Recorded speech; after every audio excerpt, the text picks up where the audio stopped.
Hello,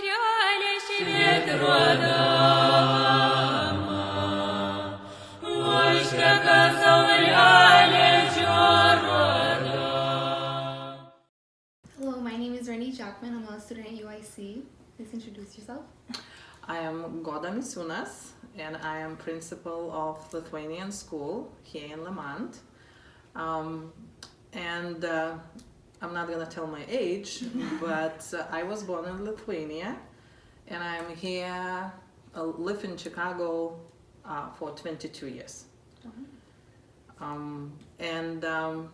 We came in 1997, and was one daughter. She was 3 years old. Aww. And we lived in Wisconsin. Oh, okay. Yeah, and then son Thomas and Laura was born here in the United States. Okay, so how did you feel the difference between Lithuania and Wisconsin? Was it a big difference, or? Of course, we moved in 1997, just 6 years after we got our independence back, and it was very difficult time then. And I was a graduate after college, and I didn't get a job, and we've been struggling with economic problems, no money, not enough money, and I did want a green card, and I said, okay, just our card, just go there and try to America. Okay. Yep. And how did you like it? Very much. Good. Very much. So what do you do here at the Lithuanian World Center? I'm a principal of Meronis Lithuanian Community School, and we do have culture school. Kids come not just to learn Lithuanian, but we teach history, about dance, about singing, songs. We do have religion classes, just everything what we know about Lithuania, we're trying to give kids, and we want them to love Lithuania. Of course, there are some kids very speak little Lithuanian, but the love for Lithuania is the most important thing for us to give. Yeah. Okay. So what did you begin doing? Like when you first came to the World Center, what was the first thing you did? Would you start as a teacher or a principal? That's a good question. Because in Lithuania I got with degree of veterinarian. I came here to United States, and I never in my even biggest dream didn't thought that I will be principal of the school. But we moved from Wisconsin, and I brought my daughter here because it's very important for me to keep to keep in touch with community and be in that Lithuanian environment. I got into like a parent committee. Okay. Start helping with little stuff, and then they said, oh, you're gonna be a PTO like president, and I said, okay. Then after a few years they said, oh, we need principal, and then they said, do you want to be? I said, no, I don't want to be. But there was no candidate, and okay, I agreed to do that. Just little, but I got involved into. Do you like it now? Like, do you love your job, or you want to change it? It's not my main job.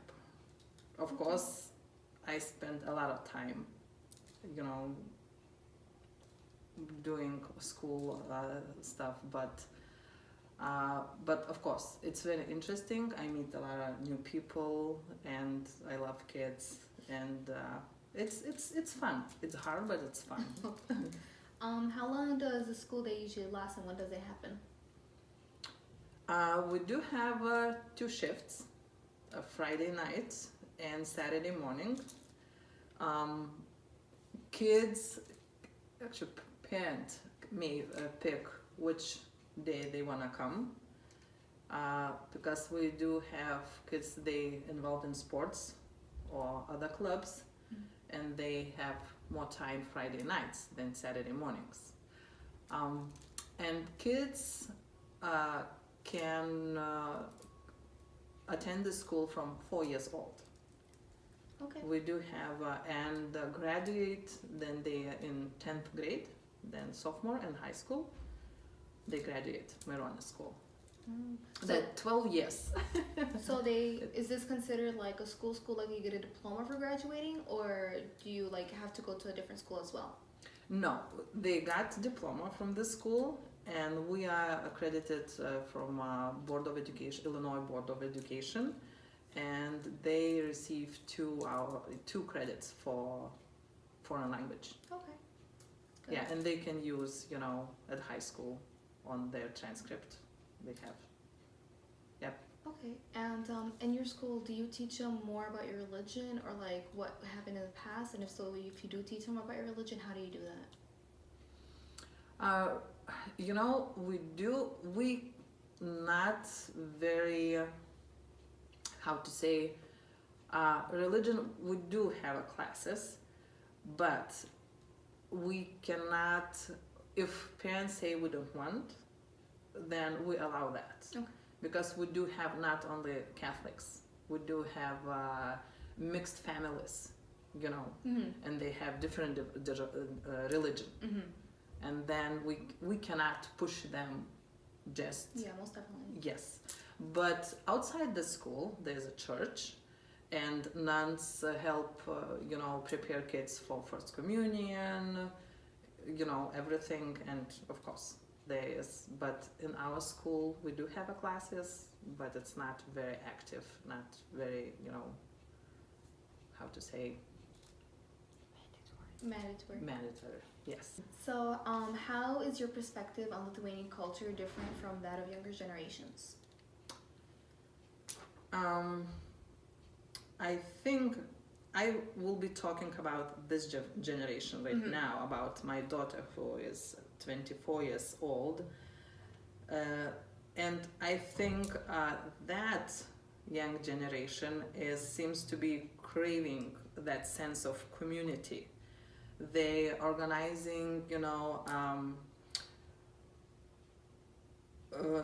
how to say, even I have witnessed a strong revival of youth organizations and professional networking events. They do self-organized, conferences. There is also very strong desire to retain a connection with the homeland. Many younger generation return to Lithuania for internships or vacation during the summer month. And they come back and they tell friends, and then and they go and visit Lithuania. And back, if we talk about my age people who was born here in United States, they didn't have a chance to go back to Lithuania and visit because we in Soviet Union, and it was very hard to do that. Then it's different. But I believe the young generation right now, they are very involved in this. Okay, that's good. Do you feel like the Lithuanian culture is being represented accurately in Chicago and as Lemont?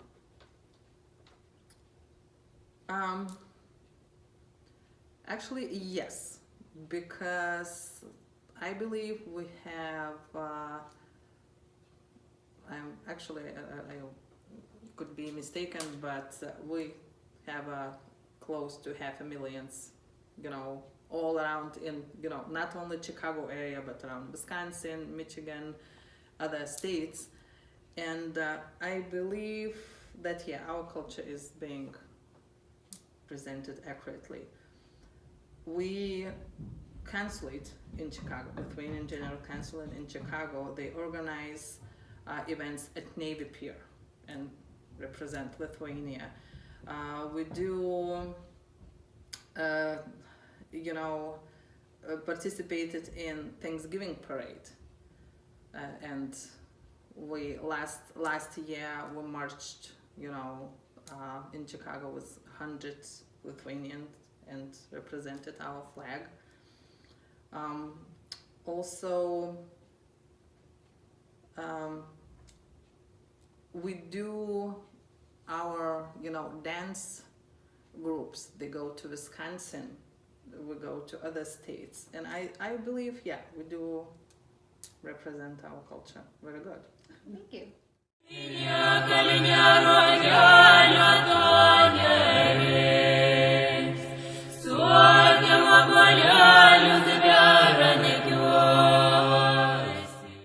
Hello, my name is Reny. Hi, I'm Taida Chipeta. So what's your profession here? I am a teacher and administrator in the high school part of the school. What do you teach? I teach cultural art for 9th and 10th graders. I have 72 children. Wow. How often do they come? So they come once a week on Saturdays, and our classes range from 30 minutes to 45 minutes, depending on the week. And in your classes, what do you mainly focus on? Just cultural art. I bring in Lithuanian artists, talk about them, their styles, and then we do some sort of an art project. Do you always picture that Lithuanian culture is being represented well in the school and Chicago and America itself? I think overall it is, especially with the different waves that have come in. Each wave of Lithuanians has represented it to the best of their ability, and also kind of spruced it up and given it another kickstart or jump start. Certain waves might have gone into a rut or always going old school, so it's always nice to have a refreshing new outlook on Lithuanian traditions and things like that. Have you always wanted to be a teacher? Actually, yes. Even though when I was at UIC, I went through several majors and I came full circle back to being a teacher. So when I was in 2nd grade, I'd play school after school, and that was weird, but and I still became a teacher. So have you gone back to Lithuania, or do you plan on going back soon? I have been in Lithuania 3-4 times, and I do want to go back sometime in the future. It's always hard to figure out timing, but kids are both going to be in college, so I think I'll have a little more free time to spend time for myself. So were you born in Lithuania, or were you born here? So I was born here, my mom was born here, and my father was born in Germany as my grandparents were running out of Lithuania. Okay, and if you don't mind me asking, what year did you guys move here? To Lemont area, or? To America. My grandparents and great-grandparents came in the 1940s. So they were in a DB camp in Germany, and then they transferred to the States. Wow. How long have you worked here at the school? So I've been at the school, this is my 20th year. I worked 10 years as we moved into the building in the late 1980s with 2nd grade.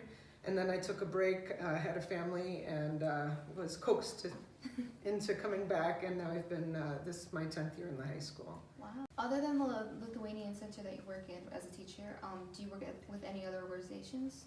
Yes, I actually danced for a while with the Lithuanian folk dance group, a couple of them, and then what I'm active in now is the Lithuanian Scouting Association. I'm one of the headmasters for the Sea Scout group in the Lemont area, and we're actually doing a fundraiser tonight for scouts to raise money for our camping funds. Scouting has been a part of my family and my parents and my great-grandparents. So I had family in Lithuania that scouted, and when they moved to Germany, they scouted out there and passed it down to us. Both of my girls are active scouts, and they're also in the leadership positions as well. So it's a family affair. So what's the main goal of the Scout community, like organization? So everything is based on like the Boy Scout Association. It's just run in the Lithuanian language. Oh, okay. So we earn badges, we go camping, we do a variety of field trips out in nature. So everything's the same, just in Lithuanian language. Do you feel that younger generations are representing Lithuanian culture accurately? I think for the most part they are, and it's harder to get the younger generation to commit and to volunteer, and I think that's across the board with all the organizations. So a lot of people are really focusing on careers now, families, and then they circle back and come back into organizational life. There are a few that stay with it and don't take a break, like me. And then others do come back because they miss it.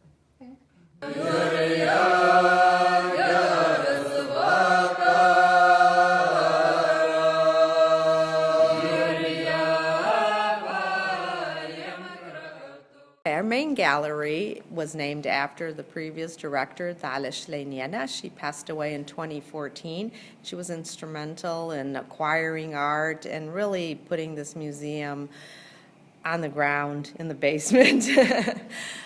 And the gallery's name, we don't really have a name for the gallery. We call it our concert gallery because we have a lot of events that take place here, intimate musical concerts, poetry readings, small theatrical productions, but it houses some of our oldest works of art that do rotate. Viktoras Petravičius is one of our more prominent Lithuanian artists. He worked in woodblock prints, specifically colored woodblock prints. He also did paintings in acrylic and oil. This particular set of woodblock prints are representative of what he remembered from Lithuania. Eleonora Marčiulienė is a prominent Lithuanian ceramicist, and this particular set of ladies represents Lithuanian dancers. The 12 Apostles is by Ipolitas Užkurnys, who is one of the more famous Lithuanian wood carvers. This particular work is made out of one piece of wood, one very large trunk of a tree, and it represents Christ in two poses, upside down and also resurrected on top, and it has all the 12 apostles in it.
Lithuania being in the northern hemisphere and way far north, actually, northern Europe, there was no palms to give out on Palm Sunday, so instead there was a tradition to hand out vedybos. I don't know the English word for them, but they're handmade out of dried flowers, and that's our tradition for Palm Sunday. It's tradition that the parents of the bride present the young bride with a chest, and it's called a kraitis, and it would be elaborately decorated, carved, and painted. Inside there would be linens and household items the bride might need in her new home. Behind the chest is a mannequin with a Lithuanian costume on, and that represents a woman that's already married. She would have the headdress on, which once a woman got married and got older, it was customary for a woman to cover her hair. Lithuanian Easter eggs are called margučiai, and they have like 2 or 3 different techniques. Basically, it's a reverse wax process where you put wax on the egg and then you dip it in colored dye, and then when you remove it, you kind of melt the wax off, and that remains a relief. The other way to make them is a scratch technique where you dye the Easter eggs, and then with a very fine knife you scratch out the design. Traditionally, Lithuanian Easter eggs are only dyed with natural dyes, so things like red onion, beets, things like that.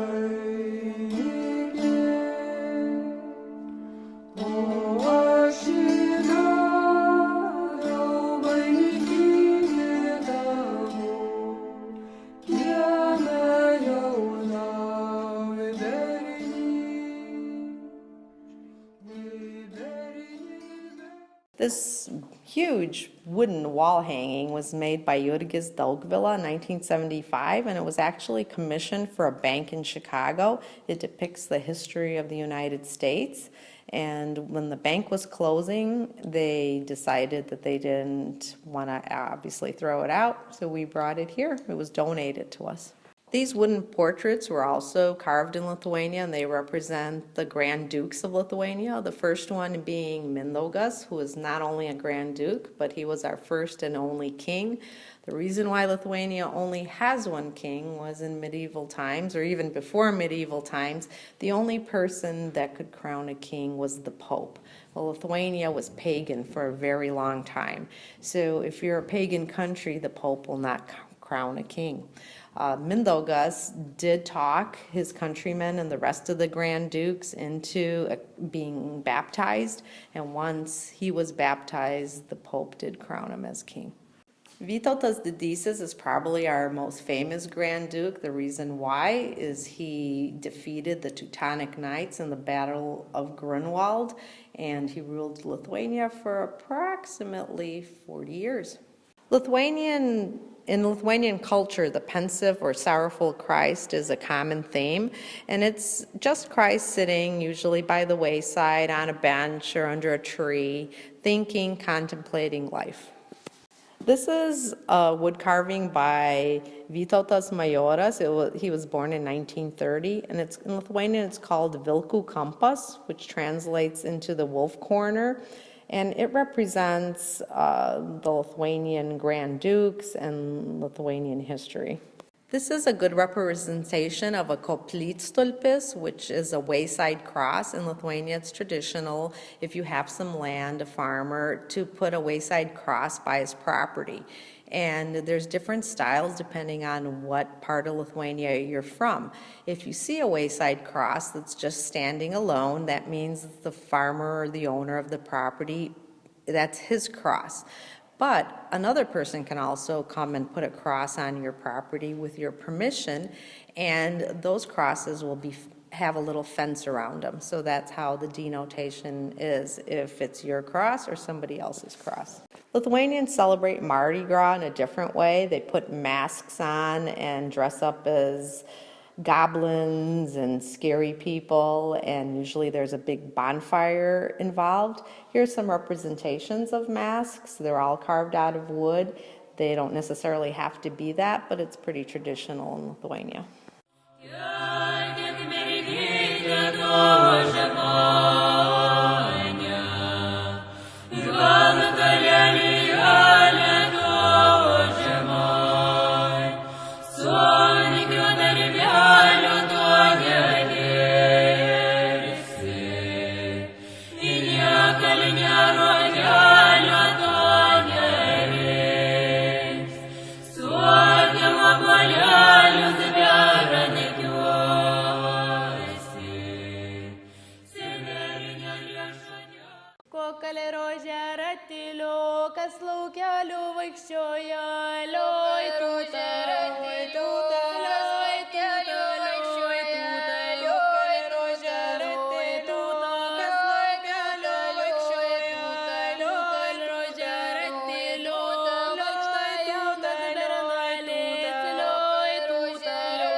Living on the south side of Chicago all my life, I never realized that I could learn so much about Lithuania and its culture, and it be so close to home.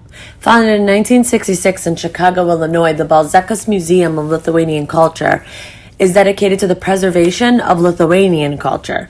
The museum celebrates notable achievements of Lithuanian Americans, the Lithuanian nation, and Lithuanian communities worldwide.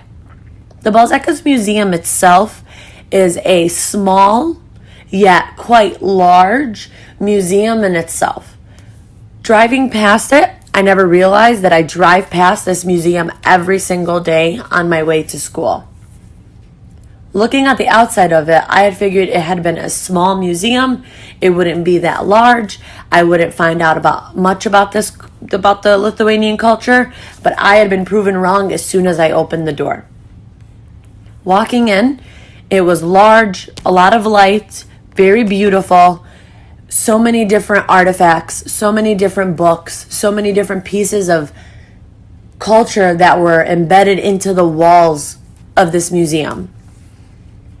Violetta, the service attendant at the time, helped me to realize that there had been so much about Lithuanian culture at my fingertips.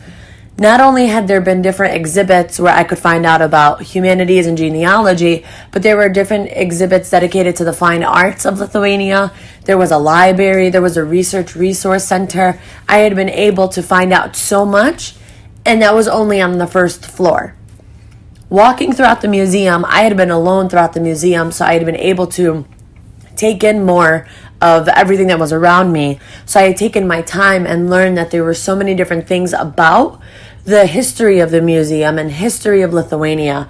And not only that the history was there, but it was present artifacts from prehistory of present-day Lithuania. So there was different arts, different rooms that were displaying different stories. Like each room had a story. There were different exhibits that I could go to and I could see and I could read about, and it talked about everything that was traditional about Lithuania and everything that was modern about Lithuania, and it allowed me to learn so much about Lithuania. There had been museum reviews, there had been cultural exhibits where I could learn about their clothing, there had been cultural exhibits where I could learn about everything that's happening in the United States and how there were congressional medals of honor. I learned about the restoration of their independence. I learned more about the press in Lithuania. I learned more about culture in Lithuania. I learned more about media in Lithuania. The options of learning in this museum were endless. I had been able to speak with Violet, and she had been able to tell me so many different things.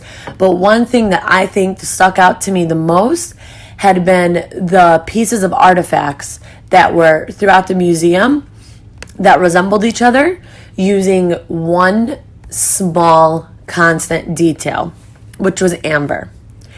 Amber has a history in Lithuania, and it's very important to Lithuania and the culture, its people, its lives, everything about amber. Anyone in Lithuania knows about it. According to Violetta, a statement from her I had been able to receive, that amber is gold of the Baltic Sea, and that amber had been fossilized from pine trees which grew in forests around 45 million years ago. Amber comes in such an assortment of forms that scientists could not conclude if all of this was real or if they had been through different conditions from forming a fossil, or if each form is from a different species of pine. While amber has appeared naturally in various parts of the world, it is well recognized that Baltic amber is the most valued and the oldest of all. Most importantly, amber is known that it's warm, translucent, deep, and yellow. But it is found in a full range of colors from dark brown to light golden yellow. There had been so many different things about the museum that stuck out to me, but the one constant that I noticed that wasn't a lot of jewelry, artifacts, it wasn't a lot of colors, was amber. It was one of the first substances used for decoration. Violet had explained to me that a lot of people used to decorate their Christmas trees with amber, and that the oldest piece of amber was altered by a man in the area of Hanover, Germany. And that piece had been dated approximately 30,000 years old. So it possibly served as an amulet, according to Violet and the history of amber. It basically is a good luck charm, and thousands of archaeological findings in Central Europe have proven that amber was used for personal embellishment and glorification of religious rituals. There had been so much to learn about Lithuania and its culture, and per my advice, I would recommend that if anyone wanted to know about Lithuania and its culture, I can only recommend the Balzeka's Museum of Lithuanian Culture again and again and again. I had such a great time going through that museum because it wasn't just a museum about artifacts, but it was very welcoming. And I had learned so much about the culture without having it feel as though it had been fake or artificial. Granted that this had been for a project, but I can definitely see myself returning back to this museum and learning more about the culture and bringing friends and family along as well.